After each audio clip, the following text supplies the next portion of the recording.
तो world line की तरफ से एक रिपोर्ट जारी करी जाती है इंडियाज डिजिटल पेमेंट रिपोर्ट के नाम से। और ये रिपोर्ट बताती है कि यूपीआई ने कितने ज़्यादा मैच्योरिटी स्टेज को प्राप्त कर लिया है। इसको हम थोड़ा डिटेल में समझेंगे कि इस रिपोर्ट में क्या क्या बातें बताई गई हैं, क्या इस समय सिनेरियो चल रहा है इंडिया में, और ये कैसे इम्पैक्ट कर रहा है एकदम ग्राउंड लेवल पे। तो आपको वीडियो इन्फॉर्मेटिव लगे तो इसे लाइक करें, इस तरह की और वीडियोस के लिए चैनल को सब्सक्राइब करें। तो सबसे पहले इस रिपोर्ट में जो हाईलाइट करी गई बात है वो ये है कि 2025 में जो यूपीआई है इसने 228.5 बिलियन जो टोटल यूपीआई ट्रांजैक्शंस हैं उनको क्रॉस किया है। मतलब आप समझिए कि इतने नंबर ऑफ ट्रांजैक्शंस हुए हैं 2025 में। और ये बताता है, जो मैं आपको कह रहा था, कि ये अब एक रैपिड एडॉप्शन से एक मैच्योर स्टेज में पहुंच चुका है, जो कि बता रहा है कि यूपीआई अब सिर्फ कुछ लोगों तक की पहुंच नहीं बल्कि हर एक व्यक्ति की ज़रूरत सी बनता जा रहा है। और ये यहाँ पे सिर्फ ये नहीं बता रहा है कि यूपीआई ने इतने नंबर ऑफ ट्रांजेक्शन को क्रॉस किया, बल्कि यूपीआई की वजह से अभी आगे आने वाले डेटा आप देखेंगे तो कितने जो नंबर ऑफ जो मोड्स हैं उनमें कमी भी है। जैसे डेबिट कार्ड का यूज अब कम हो गया है। क्यों? क्योंकि अब लोग डेली बेसिस के लिए जो इस्तेमाल करते हैं यूपीआई का इस्तेमाल करते हैं। तो जो शुरुआत हुई थी पर्सन टू पर्सन पैसा ट्रांसफर करने की पी टू पी से, वो अब P2M का एक बहुत बड़ा माध्यम बन चुका है। तो अगर हम इस रिपोर्ट की बातों को समझें तो ये क्या बताता है कि यूपीआई ने ना सिर्फ वॉल्यूम बल्कि जो वैल्यू है उसमें भी रिकॉर्ड यहाँ पे कायम किया हुआ है 2025 में।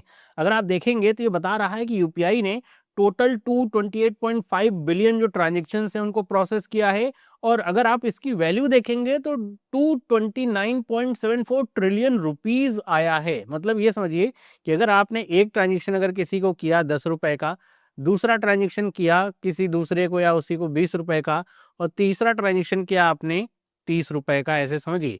तो मैं कहूँगा नंबर ऑफ ट्रांजेक्शन कितने हुए, तो टोटल ट्रांजेक्शन हुए तीन, तीन बार किया। वैल्यू कितनी हुई, तो ये आ जाएगा 60 रुपए। तो यहाँ पे वॉल्यूम का मतलब होगा कितने नंबर ऑफ ट्रांजेक्शन आपने किए हैं, और वैल्यू का मतलब उस ट्रांजेक्शन से कितने रुपए का ट्रांसफर यहाँ पे हुआ है, ट्रांजेक्शन हुआ है। तो ये बता रहा है। तो आप देखेंगे दोनों ही नंबर काफ़ी ज़्यादा हाई है। और यहाँ पर आप अगर देखेंगे तो ये बता रहा है कि जो माइक्रो पेमेंट्स की तरफ है वो इसका शिफ्ट हुआ है, कि जो एवरेज टिकट जो साइज है वो 9% से ड्रॉप हो चुका है। मतलब ये क्या बता रहा है, ये डीप पेनिट्रेशन बता रहा है ग्रास रूट इकोनॉमी में। मतलब फाइनेंशियल इंक्लूजन इसका काफ़ी अच्छा हुआ है कि अब जो एवरेज टिकट साइज है अगर 9% का ड्रॉप हो रहा है, तो ये बताता है कि अब लोग इसे छोटे छोटे जो माइक्रो पेमेंट्स है ना उसमें इस्तेमाल कर रहे हैं डेली बेसिस पे।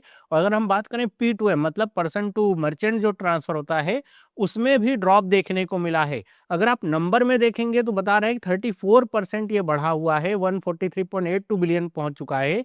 लेकिन जो एवरेज टिकट साइज है वो ₹592 पे फॉल कर चुका है, जो कि क्या बता रहा है कि लोग अब छोटे छोटे जो भी सामान खरीदना है, किराना स्टोर से लेना है, चाहे रिक्शा इस्तेमाल कर रहे हैं, टैक्सी इस्तेमाल कर रहे हैं, वहाँ पर वो पेटीएम या फिर गूगल पे या जो जितने भी यूपीआई के पेमेंट्स ऐप हैं उनका इस्तेमाल कर रहे हैं पेमेंट करने के लिए। तो ये क्या बताता है कि अब यूपीआई लोगों की जो डेली ज़रूरत है वो एकदम से बन चुका है।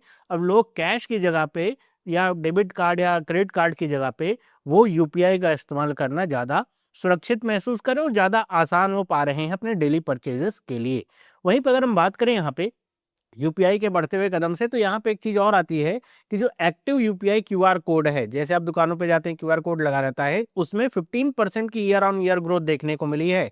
731.38 मिलियन जो इस समय एक्टिव यूपीआई क्यूआर कोड हैं वो यहाँ पे आ चुके हैं, और जिसकी वजह से यूपीआई का जो ट्रांजैक्शन है वो और ज़्यादा बढ़ रहा है। मतलब ये बढ़ रहा है, इसका मतलब क्या है कि मर्चेंट्स ज़्यादा से ज़्यादा यूपीआई को प्रेफर कर रहे हैं अपनी दुकानों में।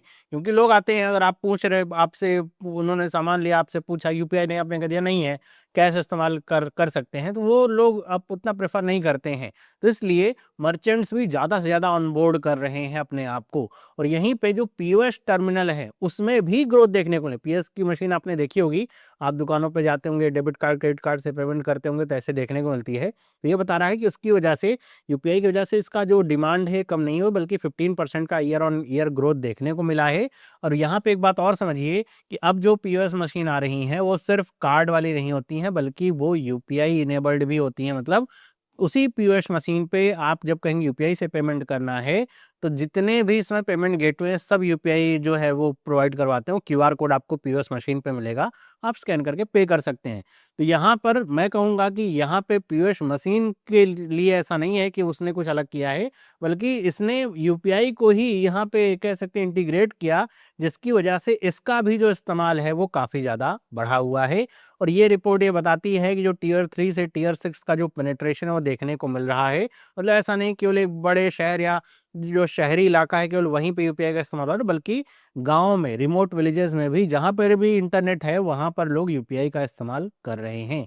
वहीं पे आगे हम बात करें कि यहाँ पे डेबिट कार्ड और क्रेडिट कार्ड की, तो यहाँ पे ये बताती है रिपोर्ट कि स्ट्रक्चरल शिफ्ट देखने को मिला है कार्ड में, जहाँ पर जो डेबिट कार्ड है वो डिक्लाइन हो रहा है। 23% जो जहाँ पे वॉल्यूम है वो कम देखने को मिला है, मतलब लोग डेबिट कार्ड का इस्तेमाल उतना अब ज़्यादा नहीं कर रहे हैं।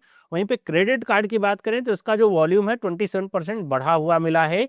और इसके पीछे का रीज़न बताया जा रहा है ई कॉमर्स में जो ईएमआई स्ट्रक्चरिंग होती है, जो रिवॉर्ड बेनिफिट होते हैं। और एक और बात जो इसमें नहीं लिखी है, आपको पता होगा कि अब जो है यूपीआई की जो ऐप है उसमें भी आप अपने क्रेडिट कार्ड को ऐड करके पेमेंट कर सकते हैं। तो ये भी एक कह सकते हैं नई सुविधा ही है, फीचर ही है, जिसकी वजह से क्रेडिट कार्ड अपना जो ग्राउंड है वो ना सिर्फ संभाले हुए बल्कि उसको इम्प्रूव भी कर रहा है। और यहाँ पे डेबिट कार्ड में यहाँ पे कमी देखने को मिल रही है, क्योंकि लोग डेबिट कार्ड या एटीएम जाने की बजाय सीधे सीधे यूपीआई से पेमेंट करना चाहते हैं। आगे हम बात करें अगर यहाँ पे एक भारत बिल पे जो सिस्टम है उसकी, तो ये भी यहाँ पे यूपीआई के द्वारा ही जो एनपीसीआई है उसके द्वारा यहाँ पे लाया गया है।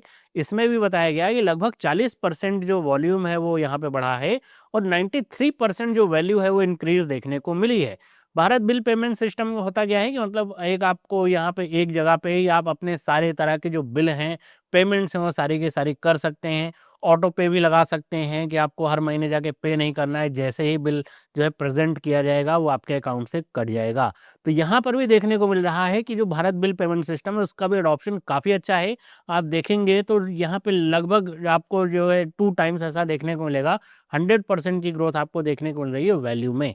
वहीं पे अगर हम बात करें इसके कंक्लूजन की, कंक्लूजन आपका क्या बताता है कि जो हमारी कैश हैवी इकोनॉमी है अब वो धीरे धीरे करते हुए लेस कैश इकोनॉमी की तरफ बढ़ रही है। मतलब जो डिजिटल मास एडॉप्शन है वो आपका पहले ही हो चुका है, अब वो आप देखेंगे तो आपको यहाँ पे जो ग्लोबल जो डीपीआई बेंचमार्क है वहां पर आपको यहाँ पे चेंज देखने को मिलेगा। मतलब आप ऐसा देखिए कि जो भारत सरकार का आरबीआई का जो पहले का लक्ष्य है, लक्ष्य क्या है, कैशलेस इकोनॉमी का लक्ष्य नहीं है, लक्ष्य पहले से ही है लेस कैश इकोनॉमी का।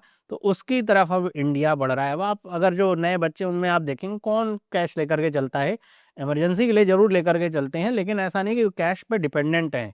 ज़्यादातर जो पेमेंट है वो यूपीआई के माध्यम से ही होती हैं। अगर यूपीआई नहीं चल रहा है तभी कैश की तरफ लोग जाते हैं। तो यही सारी बातें इस रिपोर्ट में आई है। बाकी आपका क्या विचार है आप मुझे कमेंट करके बताइएगा। वीडियो आपको कैसी लगी ये भी आप बताइएगा। आपको अगर ये वीडियो अच्छी लगी तो इसको लाइक करिए। इस तरह की और वीडियोस के लिए चैनल को सब्सक्राइब करिए। मिलते हैं अगली वीडियो में, सभी लोगों को बाय।